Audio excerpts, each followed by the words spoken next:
Hi friends, welcome to this production subscore course here on YouTube.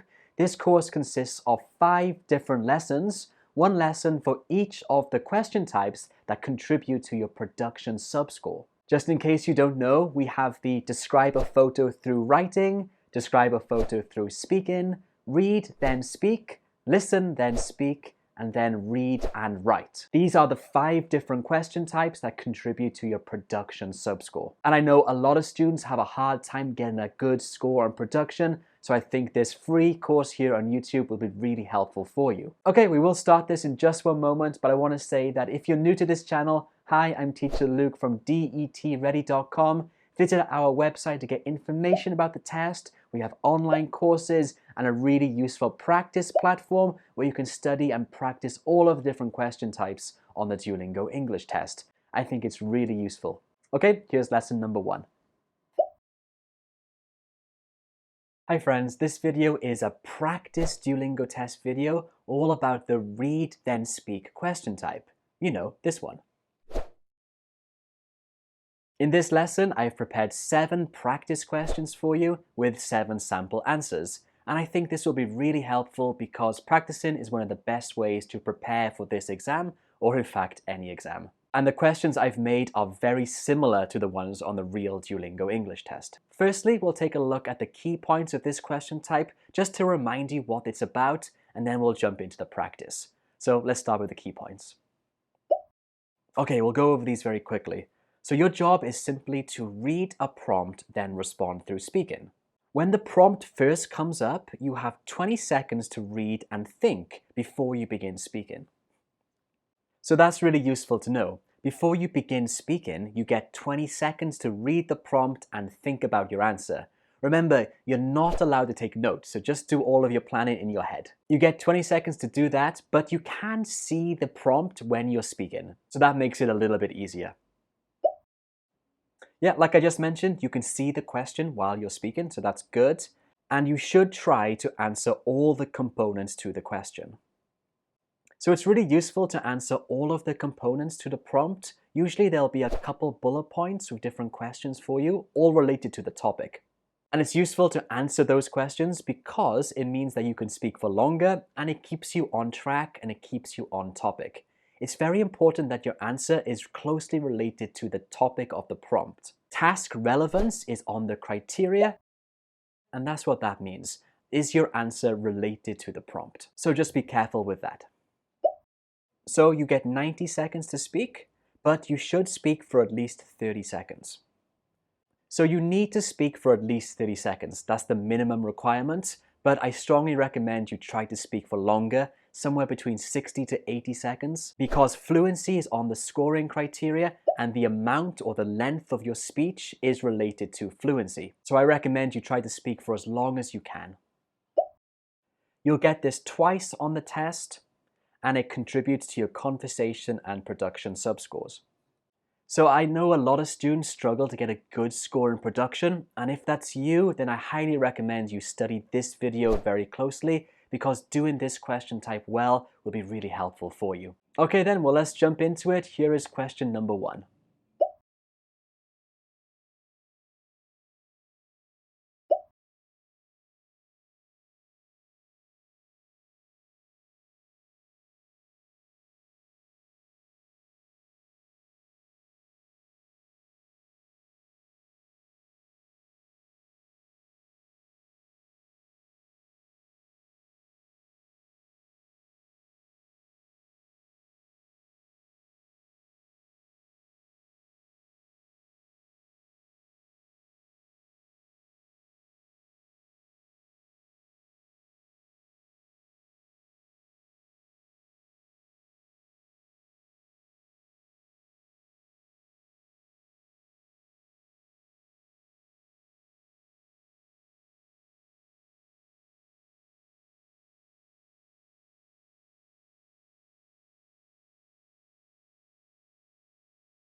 I recently gave my younger brother a book as a graduation gift. The book is titled, How to Own the World, and it's on the topic of personal finance and investing. The reason I gave this to my younger brother is because it's a book that I wish I had read earlier in my life. The book simply guides you on the best and safest ways to invest your money. And one of the key points is to start investing as early as possible, ideally when you're in your early 20s. That's why I gifted this book to my younger brother, as he is only 21 years old and just about to start his first job. Okay, moving on to the next question. To be honest, I felt quite proud to have been able to share this book with my brother because I honestly think it will improve his life, financially speaking, which of course is really important. And I also felt a little bit jealous. He's about 10 years younger than I am, and I wish I could go back in time and read this book and start investing my money sensibly at 21 years old. So yeah, that's a gift that I have given to someone recently.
I'd like to talk about horse riding, which has been my hobby since I was around 10 years old. I'm actually the joint owner of a horse with two of my friends, and we take turns looking after him, cleaning the stable, and so on.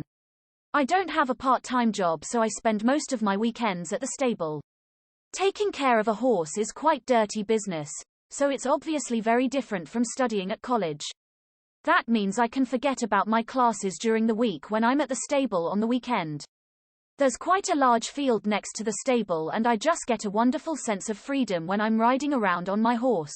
College seems a million miles away when I'm riding. Do I think other people would enjoy horse riding? Yes, absolutely. I think everyone should give it a try. Horses are absolutely wonderful animals. They're very gentle and intelligent. If you ever have the chance to ride a horse, you should definitely give it a try.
So much has changed for the news industry since the rise of the internet. However, I agree that newspapers still have importance. The main advantage of the printed newspaper is that it does not require any technical ability to read. This offers the reader a high level of flexibility. The printed newspaper can be read in any place at any time. For instance, a person may read the paper while commuting to and from work. Secondly, the reader can absorb the information offered at his own pace. What is more, the level of importance of each news story is made more obvious by the use of different headline fonts. For these reasons, I believe that printed newspapers are still relevant today.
There are many festivals in my country, but the most popular one is Chinese New Year.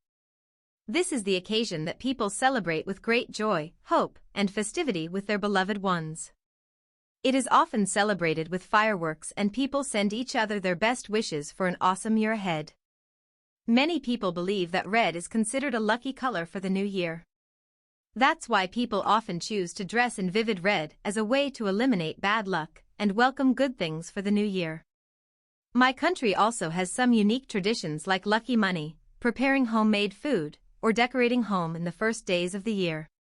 It's also a good time for family reunions and New Year resolutions.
To be completely honest, I often feel under pressure, especially at work.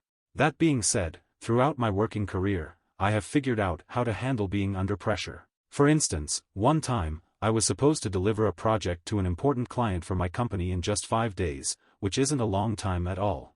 I was working on this with my coworker, but he got sick and had to take a few days off work. While I felt shocked and stressed at first, I tried to look at it differently and see it as an opportunity. So instead of getting stressed, I came up with a very detailed schedule that enabled me to finish the project on time. Since then, I've always kept a detailed schedule, and doing this has helped me to manage the pressures associated with my work.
I played basketball a lot when I was younger, and I have great memories from that time. I loved playing with my friends in the school playground at lunchtime, and I was actually pretty good. I participated in a few competitions with my team. And although we never won, they were always great fun. Basketball was a great way for me to hang out with friends and to get some exercise. I'm sure that the reason I've been so healthy in my life is because I played so much when I was younger. Some of my other friends started smoking and drinking alcohol when we were in school together, but luckily I was so focused on basketball that I didn't do any of that bad and unhealthy stuff. I'm really thankful that my school encouraged us to play a sport, and that some of the teachers were dedicated to coaching us.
Well, to be honest, in my country, it's not that important to have a meal together with your family. If they're outside or working, then you usually have a meal by yourself. It's not important to wait for someone to begin eating. That being said, if all family members are at home, then we normally prefer to eat together. In the UK, where I live now, the only eating custom that I'm aware of is having a family lunch on Sundays.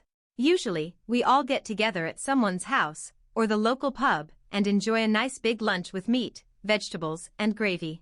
However, sadly this custom is not as popular with younger people nowadays. I hope this custom remains because I really love going to the pub with all my family for Sunday lunch.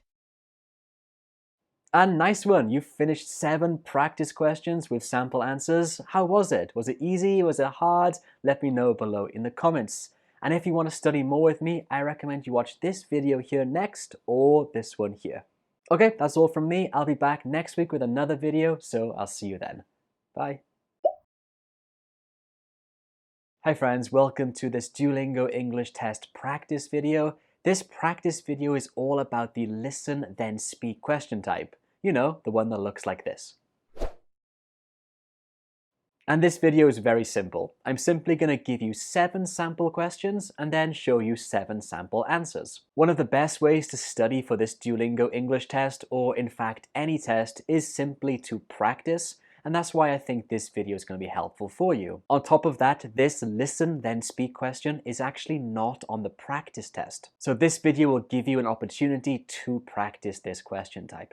And like I said, at the end I will show you my sample answers as well. Okay, we will get to this practice in just one moment, but I want to say that if you're new to this channel, hi, I'm Teacher Luke from DETready.com. Visit our website to find more information about the Duolingo English test. We have some courses to help you with your production subscore, and we have a new practice platform. This practice platform gives you the opportunity to practice all of the different questions on the Duolingo English test, and you can see your answers immediately. When you sign up, you get unlimited practice. There is a free version, so you might as well try it. There is a link below in the description. I highly recommend it. Okay, back to this video. Like I mentioned, we're going to do 7 practice questions and then I'll show you some sample answers. But very quickly before we do, let me remind you of some of the key points of this question type. Okay, quickly, here are some key points. Well, your job is simply to listen to a prompt or a question and then respond through speaking. On the real test, you can listen to the prompt 3 times, but you only have 20 seconds to listen.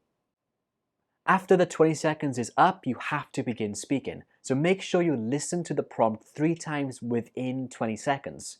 Once you begin speaking, you can't listen again. So it's really important you understand the question before you begin speaking. In total, you have 90 seconds to answer, but the Duolingo test guide says that you need to speak for at least 30 seconds. So the Duolingo test guide says you have to speak for at least 30 seconds. After you've spoken for 30 seconds, you can click the next button. However, I strongly recommend that you try to speak for longer, because fluency is part of the criteria, and one aspect of fluency is length. So if you can speak for longer, you'll get a better score for fluency. On the Duolingo test guide, it says that you only get this question type once on the test. However, when I took the test, I actually had this twice. So just know that sometimes you might come up twice. And it contributes to your conversation and production subscore. So those were the key points of this question type. If you want to learn some tips on how to answer this well, I recommend you watch this video here. Or watch it next, you can find it below in the description. Okay then, well, let's jump into this practice. Like I said, I've prepared 7 questions and sample answers for you. I'll play each question type 3 times, just like on the real test. Then I'll give you 90 seconds to answer, and at the end you can see my sample answer for that question. I strongly recommend that you use the 90 seconds to actually speak out an answer, because it will be really useful practice for you. Okay then, well, let's jump into sample question number 1. Describe a major decision you have taken in your life. Was it the right decision? Describe a major decision you have taken in your life. Was it the right decision? Describe a major decision you have taken in your life. Was it the right decision?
A really important decision I've made recently is to study abroad, which is the reason I'm here taking this test today. No one from my family has ever had the chance to study abroad before. My parents were actually hoping I'd start training to become a doctor as soon as I graduate. But in fact, I don't think I want to practice medicine. I really want to study marketing, especially digital marketing, and I want to learn about different cultures. If I study digital marketing in Canada, I can learn how to do business in this new digital era, which is of course very competitive and fast-moving. As for whether it was the right decision, I'm pretty confident it was, and I'm really looking forward to broadening my experience and meeting new people in Canada. I'm going to do my best to finish my university course, and I'll go back to my country with new ideas that will help me get a good job. So, anyway, that's an important decision that I have taken in my life. So that was sample question number 1 done with a sample answer. How did you find it? Was it easy or difficult? Let me know below in the comments. Okay, just very quickly before we move on to question number 2, I would like to share with you my practice platform. In this practice platform, you can practice all of the different question types on the Duolingo English test, just like this listen then speak one. We've made hundreds of different sample questions with sample answers for this listen then speak question type, so you can practice lots of different prompts and see really useful sample answers. I think this is one of the best ways to prepare for this Duolingo English test. So if you're interested, you can find links to this below in the description. Okay, well, let's get to question number 2. Describe a school subject that you did not like in the past, but you like now. What made you change your mind? Describe a school subject that you did not like in the past, but you like now. What made you change your mind? Describe a school subject that you did not like in the past, but you like now. What made you change your mind?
When I was a school student, like everyone else, I had to study a lot of subjects.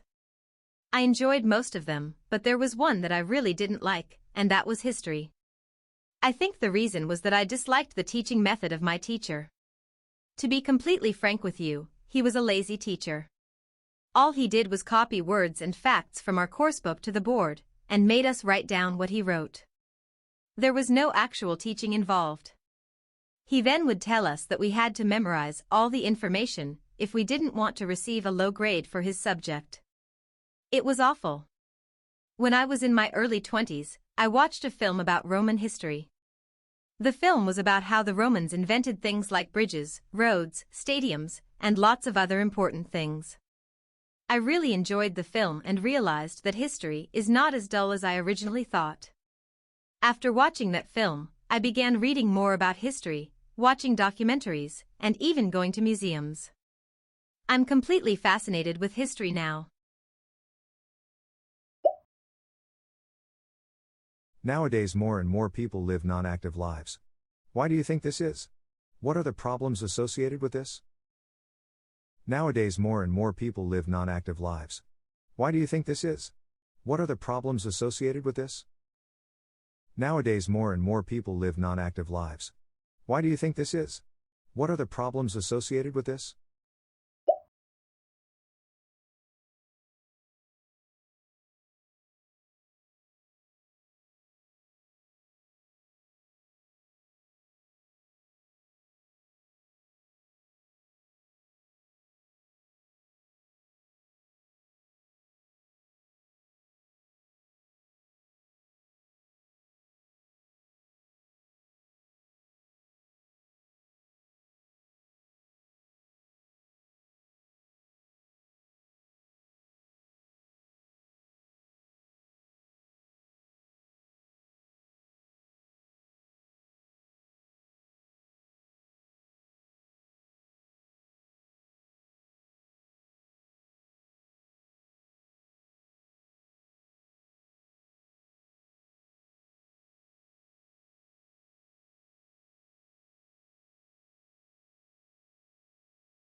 Living a non-active life is becoming more and more common these days, even though there are a large number of sports facilities and government campaigns.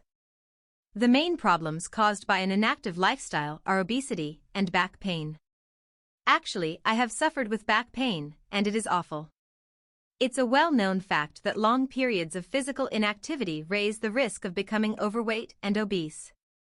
This is because you burn fewer calories and easily gain weight when you don't move or exercise often. Also, posture and back problems are associated with leading a non-active life. Sitting for long periods causes serious back pain, and this can have long-lasting problems. All in all, leading a non-active lifestyle causes a lot of health problems, including obesity and spinal issues. I suggest people start exercising and going outside more often. For the past 3 years, I've been doing 20 minutes of yoga every day, and it has helped me overcome my back pain. Global warming is one of the biggest threats humans face in the 21st century. What problems are associated with this? Global warming is one of the biggest threats humans face in the 21st century. What problems are associated with this? Global warming is one of the biggest threats humans face in the 21st century. What problems are associated with this?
Global warming is certainly the biggest issue facing humanity this century.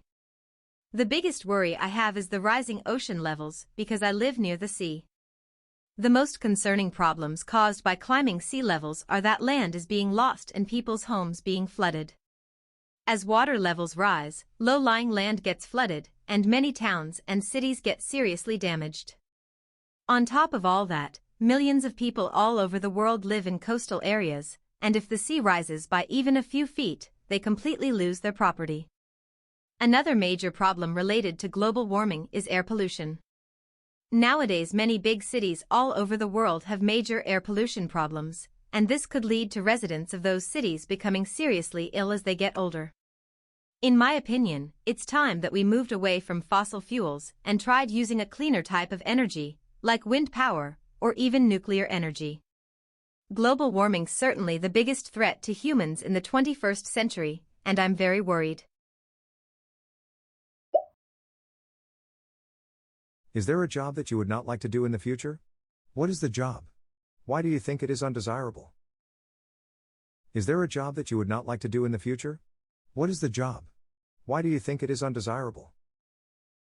Is there a job that you would not like to do in the future? What is the job? Why do you think it is undesirable?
Nowadays, there are ample choices available in the market when it comes to career options. If I had to choose one particular job among many that I wouldn't like to do, I suppose it would be a sales job. Once I worked as a salesman for a computer company, and I really hated it. When I worked in the sales department for that company as an intern, I was in charge of making cold calls and trying to sell computers and other computer-related items like printers and so on. Initially, I was very enthusiastic about calling people and selling them the computers. But right away I figured out that it was an incredibly stressful job for me. I'm an introvert, so calling and meeting lots of strangers every day made me very anxious. I have a lot of respect for sales workers, especially successful ones. They have a lot of determination and patience for their job.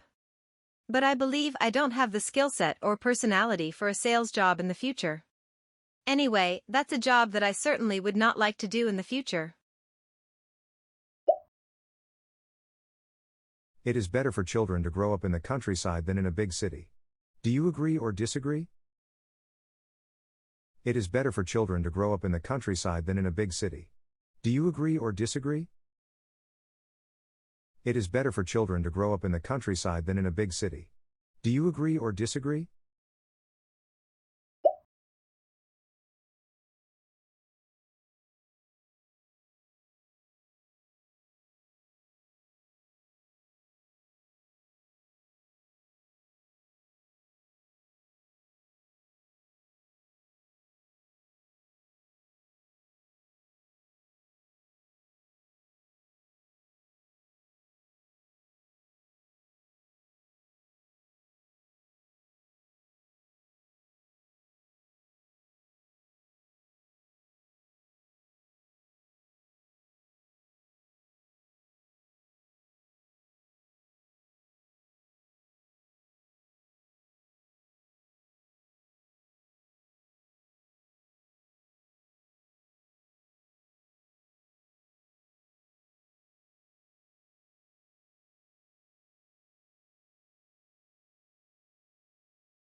There are some obvious pros and cons of living in a city and living in the countryside.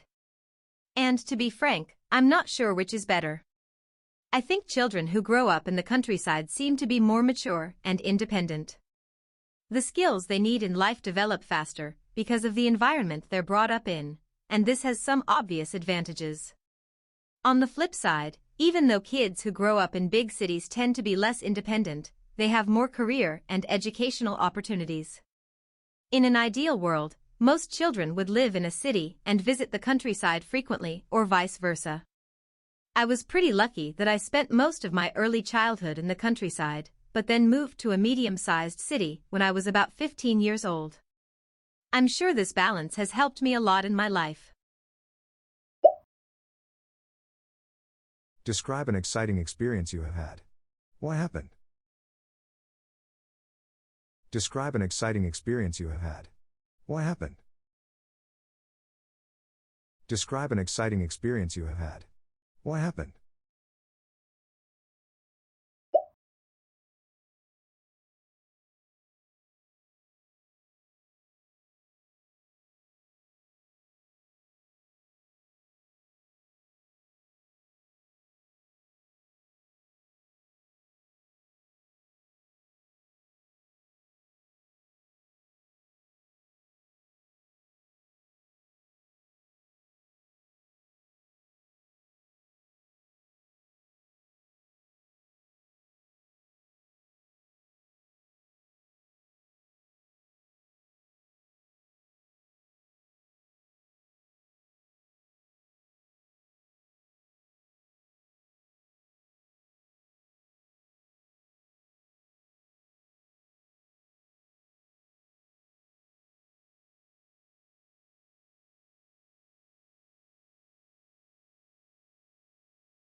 One of the most exciting experiences in my life so far was when I launched my first project for my business.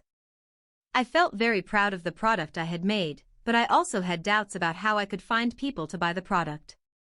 So ultimately, I had very low expectations and just hoped a few people would like the product and support me. When launch day arrived, I was nervous but hopeful. At first, nothing happened and I started to get very worried. For the first few hours, my fears seemed to be confirmed. But then slowly over time, people began to find and buy the project, and it turned into one of the most exciting times of my life. Since then, I've launched several other small businesses, mostly on the internet, and I absolutely love thinking of new products to create. I think the most exciting experiences in my life so far have all been business-related. Okay, wow, well done. You finished 7 practice questions with sample answers. How did you do? Did you find this easy or difficult? Let me know below in the comments. And if you found this video helpful, I recommend you watch this one here next or this one here. Okay, I'll see you there. Take care. Hi friends, in this video we're going to talk about the read then write question type on the Duolingo English test. You know, the one where you have to write about a topic in at least 50 words. On the test it looks like this.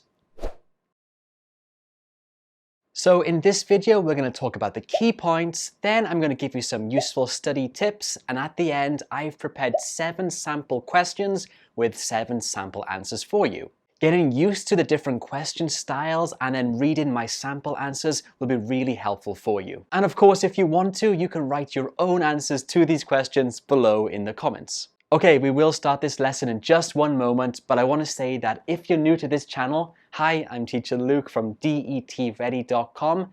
Visit our website to get more information about the Duolingo English test. We have some really useful online courses, specifically for this write about a topic question type. And we have a really good practice platform. When you sign up to our practice platform, you can practice all of the different question types on the Duolingo English test, and you can check your answers immediately. In my opinion, this is one of the best ways to study for this exam. So if you're interested, you can find a link to it below in the description, and it's free to sign up, so why not give it a go? Okay, back to this lesson. Like I said, we're going to talk about the key points of this question type first, so let's jump into those. Okay then, so let's take a look at the key points. So your job is to read a prompt. The prompt might be a question or a statement, and then you have to write a paragraph about it. And there are 3 different types of prompts. You'll get one of these on the test. You'll either get a recount, a describe, or an argument prompt. So those were the 3 different types of prompts. You'll get one of those. The recount prompt is basically a story. You have to remember or recount a moment in your life, then write about it. For example, describe a time you were surprised. That would be a recount prompt. Describe is more like discuss. Here, you don't have to give an opinion, rather you have to talk about the situation. So think of things like cause and effect, problem solution. For example, something like discuss the implications of global warming for your country. And then argument is when you have to give your opinion. This is typically the hardest type of question on here. You're given a situation and you have to give your opinion about it. A sample question might be something like, who do you think has played a bigger role on society? Artists or scientists? So you have to share your opinion and argue for one of those. And like I said, this is probably the hardest type of prompt you'll get. And I made a whole video on this. You can find a link to it below in the description. Okay, back to the key points. Okay, as you all know, you have to write at least 50 words on this question type. Once you've written 50 words, the next button at the bottom of your test screen will light up. Then you can click it to go to the next question. And you only have 5 minutes to do this, so it's actually really short. Okay, so the minimum requirement is 50 words. However, I strongly suggest you try to write more. Write as much as you can within this time frame, because that will increase your fluency score. If you go to the Duolingo test guide, it mentions this quite clearly. So I strongly recommend you try to write more. And a good and simple way to be able to write more is to learn a good paragraph structure. And this is what I teach you in my writing course. In my writing course for this question type, I go over a simple structure for a paragraph, going from the first sentence all the way to the last. I show you how to write topic sentences, supporting ideas, give examples, and then write a good concluding sentence. I really think this is a useful course for you if you're preparing for this Duolingo English test, simply because writing a paragraph in a very short amount of time is a specific skill you need to learn. So if you're interested in this course, you can find a link to it below in the description. Okay, there are other key points, of course. Okay, interestingly, for this question type, you actually don't get any preparation time. As soon as the prompt appears, then the 5 minutes will start counting down. You are able to see the question as you're writing, so that's good. And of course, remember that spelling, grammar, and punctuation are important. Once again, if you go to the Duolingo test guidebook on their website, you can look at the scoring criteria for this question type and all of the other production ones, and grammatical complexity is on there. So you have to write good, accurate sentences and use a mixture of sentence structures, some simple, some more complex. I do cover this in my writing course that I mentioned earlier, and also in a video I made a few months ago. You can find a link to that video below in the description. You'll be happy to know that you only have to do this once on the test, and it contributes towards your production and literacy subscores. Okay, so those were the key points of this question type. Now let's take a look at what you can actually write when you are doing your paragraph. I'll show you a very common paragraph structure which I teach at my university, and I'll give you full sample sentences for each section. So let's take a look at this here. Alright, so what to write? Now let's use this prompt. Many people believe that schools should be banned from serving fast food to their students. Do you agree or disagree? Provide some reasons. So what type of prompt is this? Well, it's an argument prompt because you have to give your opinion. Do you agree or disagree with this statement? So when we start, let's start with a topic sentence. Topic sentences basically are an overview of what your paragraph's going to contain, and it should give your opinion very clearly, especially for an argument style like this. By doing this, it helps the reader to follow your paragraph very easily. Okay, so a topic sentence could be something simple like this. I agree that children should be banned from eating fast food at school for 2 important reasons. Okay, so that's a topic sentence, a very simple one. I gave my opinion very clearly and I answered the question as well. So now, obviously, I have to provide 2 supporting ideas to go with my topic sentence. And when you provide supporting ideas, it's also good to provide some examples or some reasons why you think so as well. I won't show you 2 ideas here, I'll just show you one to give you an idea of how to do it. But if you want to learn more, like I said, my course covers this in much more detail.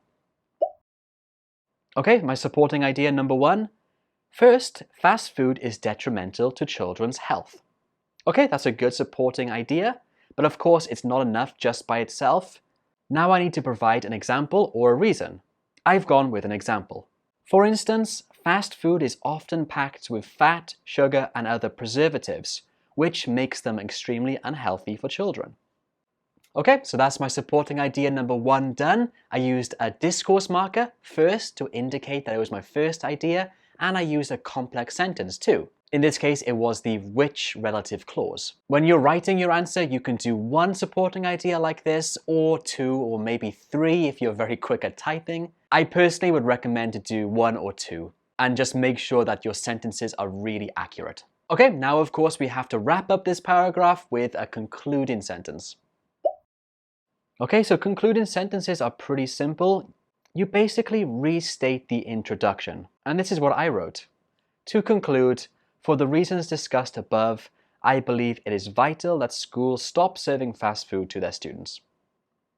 Okay, so relatively simple. The concluding sentence is basically a paraphrase of your introduction. As you might have noticed, the ideas are almost exactly the same, but I didn't use the same sentence structure and I didn't use the same vocabulary either. It's a good idea to paraphrase and not repeat exactly what you wrote. Okay then, so those were some tips on what you can write when you're doing your paragraph. Now let's take a look at 7 sample questions with 7 sample answers. I will show each prompt for about 30 seconds.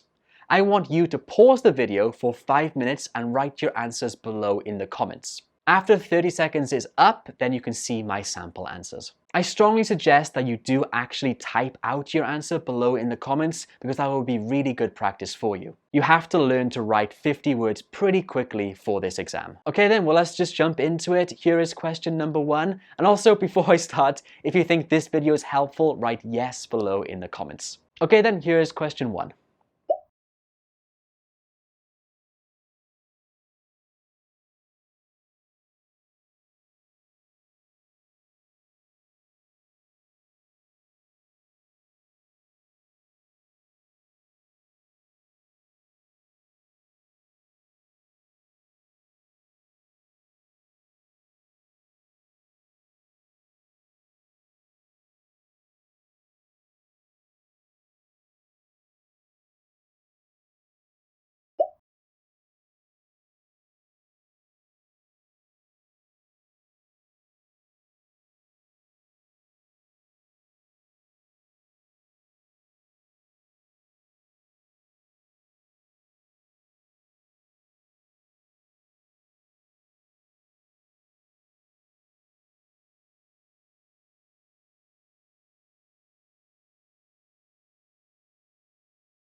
Okay, that's it. You made it to the end of the video. I hope this was helpful for you. If you want to study more with me, I recommend you watch this video here or this one here.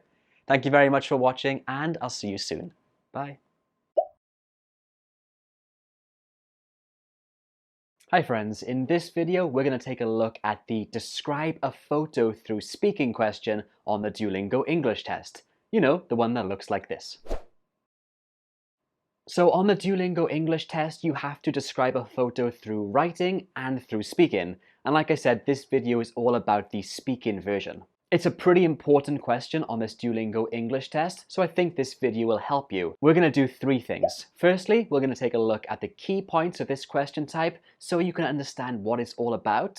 Then I'm going to give you some tips on what to say when describing a photo. And after that, I've prepared 7 photos with 7 sample answers for you. Analyzing these sample answers will be greatly beneficial for you. So make sure you watch this video all the way to the end. Okay, we will start with the key points in just one moment, but I want to say that if you're new to this channel, hi, I'm Teacher Luke from DETready.com. Visit our website to get information about the Duolingo English test. We have some online courses, and we have a practice platform. When you sign up to our practice platform, you can practice all of the different question types on the Duolingo English test, and you can see your answers immediately. There is a free version, so you can sign up for free. You can find links to this below in the description. Okay then, well, let's get back to this Duolingo test lesson. Let's take a look at the key points of this describe a photo question. Okay then, well, firstly, of course, your job is to describe a photo that's presented to you on a screen through speaking. It's a good idea to try to describe the photo as if to someone who can't see it. In total, you have 90 seconds to speak, and you need to speak for at least 30 seconds, but you get 90 seconds in total. So that's an important point. You need to speak for at least 30 seconds, that's the minimum requirement, but in total you have 90 seconds to speak. After 30 seconds is up, the orange next button will appear. You can click that to go to the next question. However, I strongly suggest that you try to speak for longer than 30 seconds. And the reason I suggest this is because if you go to the Duolingo official guide and you look at their criteria for this question or all of the other speaking questions, under fluency, it says how much you can say or write in a limited time. And this indicates to me that you should be trying to speak for as long as possible. So in my opinion, definitely trying to speak for over 60 seconds will help you to get a better score for fluency. Okay, let's take a look at the other key points. So for this question type, you have 20 seconds to prepare. So this is quite different than the write about a photo question type. On that writing one, you have no preparation time. But for this one, you have 20 seconds to look at the photo and prepare mentally. Remember, you're not allowed to take notes in this Duolingo English test, so all the preparation needs to be done mentally in your head. Make sure you don't write anything because you will get disqualified for that. And luckily, you can see the image as you're speaking, so that makes it a bit easier. And you need to remember that you cannot re-record your answer. So you only get one shot at this. If you stumble or make a mistake, just keep going. Don't start again. You're not able to re-record or do your answer again. So if you make a mistake, just keep going. You only get this question type once on the test, and it contributes to your conversation and production subscores. Okay, so those were some of the key points done. We'll talk now about what you can say when you're describing a photo. But very quickly, before we look at what you can say, I just want to mention that I have a practice platform where you can practice this question type. When you sign up to our practice platform here, it looks like this. You can practice all of the different questions on the Duolingo English test, including this speak about a photo one. We've prepared hundreds of photos for you to practice with, and you can record your answer and listen back. We also show you plenty of sample answers too. Looking at and analyzing lots of sample answers is a great way to prepare for this question type. So if you're interested in signing up to this practice platform, there is a link below in the description. There is a free version, so go ahead and try it. Okay, now let's talk about what you can actually say when you're describing a photo on this test. Describing a photo is not that easy because actually we don't do that quite often in real life. So a lot of students, when they do this question type, they get stuck. They don't know what to say. And because you've got to speak for a long time, it becomes extra hard. So let me give you some ideas of what you can talk about now. Okay, so what to say? Firstly, I actually recommend that you give a general statement first. So basically, what's the photo of? What's the main subject in the photo? So let's take this photo for example. A general statement might look like this. This is a photo of 6 or 7 firefighters getting out of a red helicopter. So starting your description with a general statement like this, in my opinion, is a good way to begin because it's an easy way to get going. It's easy to talk generally about what the whole photo is of before you go into detail. And you can use phrases like this. This is a photo of. This image shows. In this photograph, there is, or there are.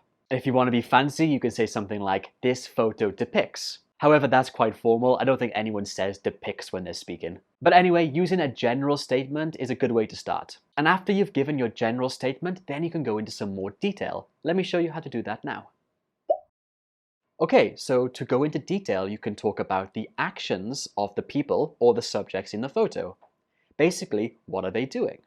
A few of the firefighters are chatting casually, while the others are taking some items out of the helicopter. So if your photo has a group of people, or just one person, or an animal, or anything living, anything that can move, then you can describe the actions of that main subject. In my opinion, this is an easy thing to talk about because you just use action verbs with the present continuous. Just like I did. I said, these firefighters are chatting casually. I think this is an easy way to add detail to your photo description. But it's not the only way. Now let's take a look at how you can describe the location of the different things or people in the photo. Okay, like I just said, you can think about the location, and for this you can use prepositional phrases. They are in an open grassy field, and there's a small forest in the background. In this example, I used in the background, and that's a prepositional phrase. These phrases are used to indicate where things are in the photograph.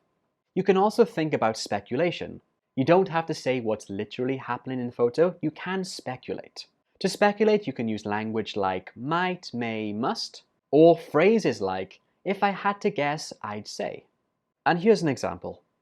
If I had to guess, I'd say they're probably getting ready to do practice drills. Okay, so when you are describing a photo, you can speculate. You can make guesses about what has happened or what is going to happen. However, it's really important that your guess or speculation is related to the photo. You can't go away or go off topic too much. If you do that, you'll lose points for task relevance. So make sure when you speculate, it's about the photograph. Just like in my example, I said, if I had to guess, I'd say they're getting ready to do practice drills. That's me speculating about what's happening in this photo. So that's okay. So we've looked at the key points of this question type, and I've given you some tips on what to say. Now let's do some practice. So I've prepared 7 photos for you and 7 sample answers.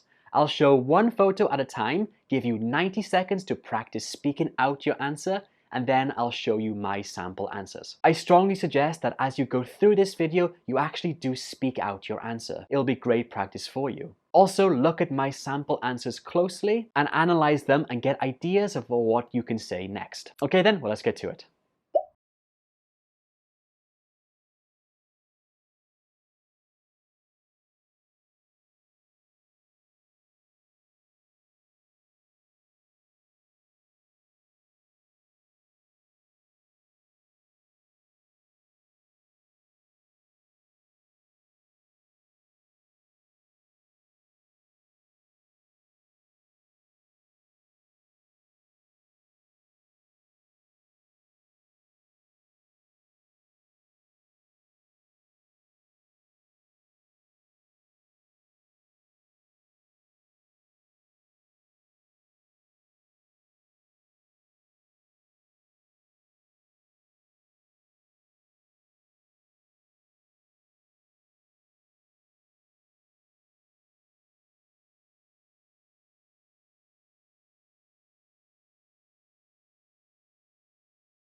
Here, in this photo, I can see a group of friends, around 7 or 8 people in total, who are sat around a campfire in a forest at night.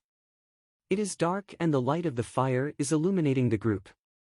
They don't seem to be too cold as some are wearing t-shirts, so I think this photo was probably taken in summer. They are having a relaxing evening by the fire and chatting with each other. You can see a couple of tents in the background where they're probably going to sleep.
This photo is of a hot air balloon with happy birthday written in big bold letters on it.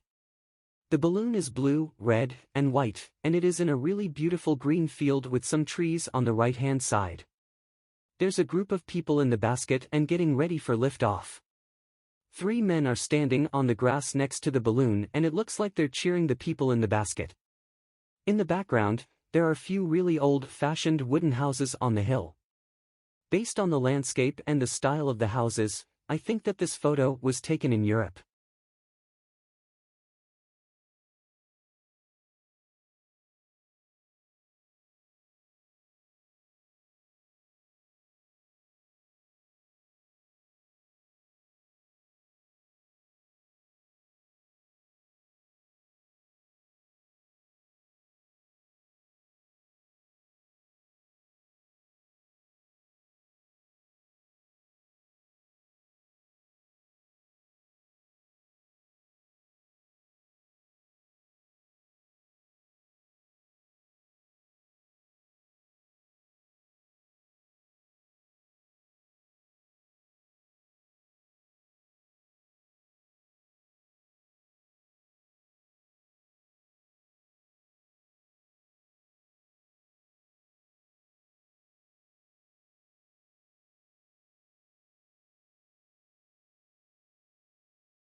In this photo, a woman is backstage at a rock concert. She's watching the band play from the side rather than from the front like the rest of the crowd. She has her 2 arms in the air and looks to be dancing. It also looks like she's alone since there aren't many people around her. The band is in the background of this photograph, and it looks like there are 5 or 6 members all playing different instruments. I can see a few of them playing guitar and one on the keyboard. It must be a great concert.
This photo shows two men about to begin an arm wrestling match.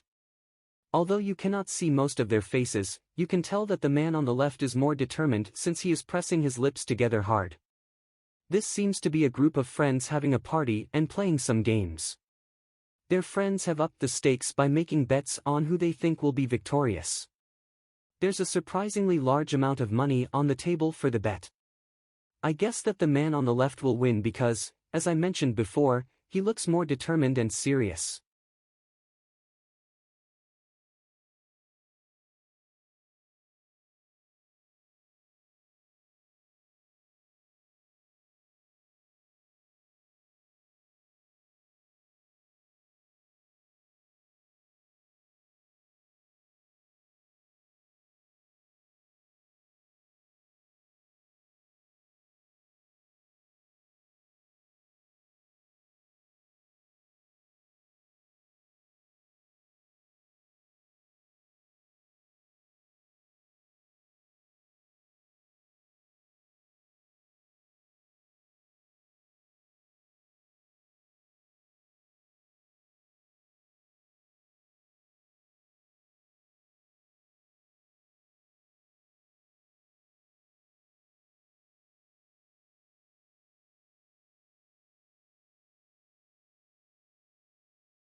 This photo shows an airplane on a runway. The plane has either just landed or is being prepared for takeoff. I can see two people next to the plane, and they're wearing yellow high-visibility vests, which suggests to me that they work at the airport. They're either loading or unloading the passengers' baggage. The tunnel that the passengers use to board the plane is attached to the side of the plane to allow the passengers on or off. The weather looks quite nice, so I think it's probably a nice day to fly.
This is an image of a conductor at a concert in the middle of conducting a musical piece.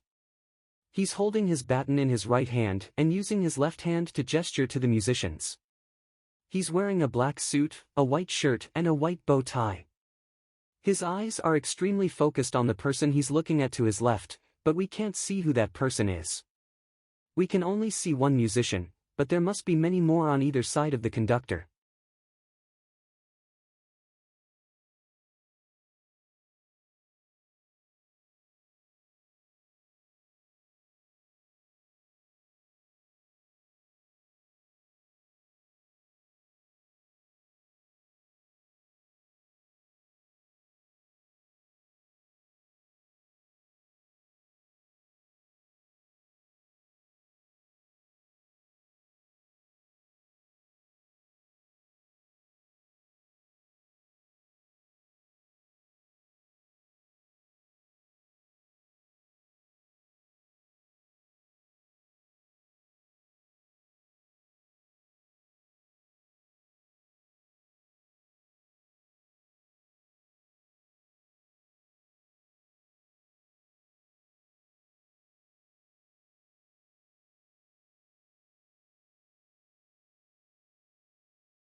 In this photo, a couple is in a cafe drinking some coffee. The woman is on the left of the photo and the man is next to her. It looks like the woman in the photo is holding the man's hand while also holding a mug of coffee. You can see that the woman is wearing a wedding ring, so I guess that they're a married couple. I don't know why I think this, but it looks to me that the woman is trying to console the man. It's hard to say for sure because we can't see his face, but I guess he's upset over something and talking to the woman about it. And that's it, well done. How was that? Was it easy or difficult? Please let me know below in the comments. And if you want more practice on the different questions on the Duolingo English test, I recommend you watch this video here or this one here next. Okay, that's it from me today. Thank you very much and I'll see you next week. Bye. Hi friends, in this lesson we're going to talk about the write about a photo question type on the Duolingo English test. It looks something like this. And in this video we're going to talk about the key points of this question type so you can understand what it's about. Then I'm going to give you some write-in tips. And lastly, I've prepared 7 sample photos with 7 sample answers for you. I think this will be great practice for you, so watch this video all the way to the end. Okay, just very quickly before we start this lesson, I want to say that if you're new to this channel, hi, I'm Teacher Luke from DETready.com. Visit our website to get more information about the Duolingo English test. We have some online courses and a very useful practice platform. Our practice platform allows you to practice all of the different question types on the Duolingo English test, and you can see your answers immediately. I think this is really good practice, and there is a free version. You can find links to it below in the description. Okay then, well, let's start this lesson. We'll firstly take a look at the key points of this write about a photo question type.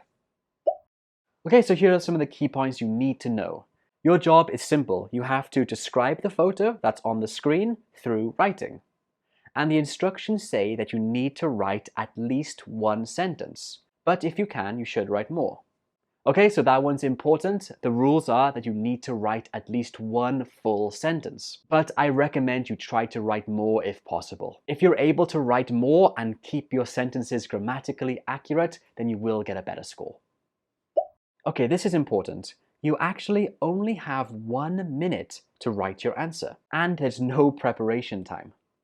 So having only 1 minute to write your answer without any preparation time is really tough. 1 minute is very short for a writing task like this. As soon as your photo comes up on the screen, the clock starts ticking, so you don't have any preparation time. You have to be able to quickly look at the photo and start writing. And like I mentioned earlier, you have to write 1 complete sentence. This is quite tough, and actually I've made a full writing course on this question type, and in this course I give a very useful structure you can use which can help you write 1 sentence easily, very quickly, and then give you lots of ideas on how to write your 2nd and maybe your 3rd sentence. And in this course we also look at things like how to describe using adjectives, adverbs, prepositions of place, all of which will be very helpful to write a good description. So if you're interested in taking this course, there is a link to it below in the description. And anyway, in this video I will give you some brief tips as well. Okay, back to the key points. Luckily, you are able to see the image as you're writing, so that makes it a little bit easier. And you need to remember that spelling, grammar, and punctuation are important. Even though this is a quick and short writing task, you still have to follow all of the rules of English writing. So pay attention to your spelling, your grammar, and your punctuation. Those 3 things are of course important for this question type, and any other writing you do on the Duolingo English test. So make sure you pay attention to those 3 things. Okay, almost done with the key points, just 2 left. You actually get this question type 3 times on the test, and it contributes to your production and literacy subscores. So yeah, you get this question type 3 times on the test, which means it's quite an important question. So you need to be able to do this well if you want to get a really good score in production or literacy. So I highly recommend you practice this question type a lot before you take the Duolingo test. And of course, my YouTube videos and my courses can be helpful for you. So let's talk about some tips now. I'll give you some ideas here of what you can actually write about, keeping in mind that you only have 1 minute. So you can't write a very long answer. But still, preparing with different ideas of what you could write will be very helpful. So let me show you some ideas here. Okay, so before I give you ideas, I want to say that it's very important that you don't just label the photo. You should try to describe it. So use descriptive language, full sentences, anything in order to describe the photo well. Okay, so what to write? So firstly, I think it's important to write a general statement first. Basically, what's the photo of? What's in the photo? So let me give you an example. Let's say this was your photo. A general statement would look like this. This picture shows two young women holding hands in a green field. So, in my opinion, being able to write a general statement like the one I just showed you very quickly and easily about any photo is key to doing well on this question type. If you can write these general statements well, it means you can probably do it in 20 to 30 seconds, and then you'll have 30 more seconds to write another sentence which can go into more detail. In my course that I mentioned earlier, I go into a lot of detail on how to write general statements for lots of different photos. But some quick and easy ways, you can write something like, this photo shows, blah blah blah, or this is an image of, and then write something general about what you see in the photo. If you can do that, then your next sentence can go into a lot of detail, and you can say something like this. So in your second sentence, you could describe the actions of the people or subjects in more detail. So, for example, the woman on the right is taking a photo with her camera and laughing loudly. Describing the actions of people or the main subjects in the photo is an easy way to go into more detail. For this, you should use action verbs like taking a photo, and you can use the present continuous tense, which overall is quite an easy tense to use. This is one way to go into more detail, and in my opinion could be quite good for your second sentence after your general statement. But this might not work for all photos, so let me show you something else you can do. So you could also describe the location of the things in the photo. So again, this photo has people, so I might want to describe where they are in the photo and what is near them or what is behind them. So I would write a sentence like this. They are in a grassy field and there are some trees in the background. Of course, here I'm describing the location of everything in the photo, the people and the trees. You can use prepositional phrases like in the background, above, next to the right of, these type of phrases to help you with this. So describing the actions or describing the location is a good way to go into detail, but you could also do one more thing, which is to speculate. Now you don't have to do this, but if you have time and have a good idea, then you can. So let me show you what I mean. So to speculate basically means guess. So you can use modal verbs like might, may, must, or it seems, it looks like, anything like that. So here's the same photo, and here are 3 different examples where I have speculated. Number 1, they must be best friends. Number 2, they look like they are sisters. Number 3, it seems as if they're having a really good time together. So that is how you can speculate. When you speculate, you can make a guess or tell a little bit of a story about the photo. But remember that your speculation needs to be closely related to what's happening in the photo. If you say something completely off topic, then you'll lose points for task relevance. So don't do that. Make sure your speculation or your guess is closely related to the photograph. And you don't need to do this. This is just one example of something you can do if you have time to write more sentences. But it's definitely not necessary. Another thing you can do to add more detail is use descriptive language. So descriptive language, things like adjectives, adverbs, prepositions, all of which will help describe your photo in a nice way.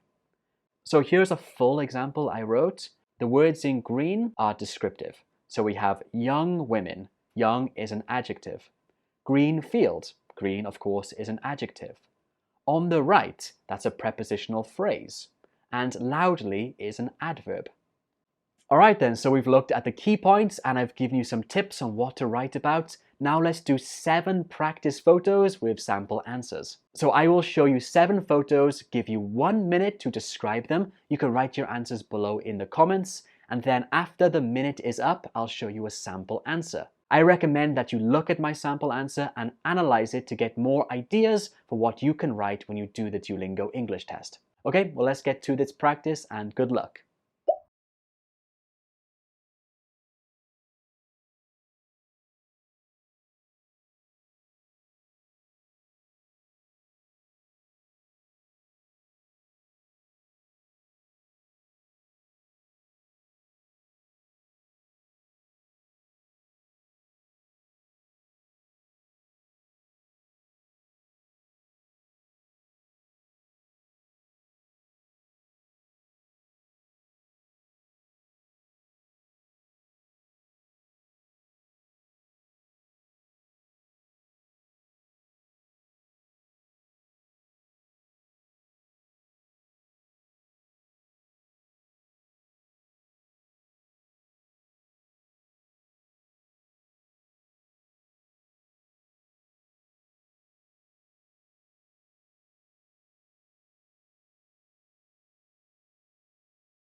Alright, 7 photos done. Did you find that easy or difficult? Let me know below in the comments. And if you want to study more with me, I recommend you watch this video here or this one here. Okay, that's it from me. Thank you very much, and I'll see you next week. Bye.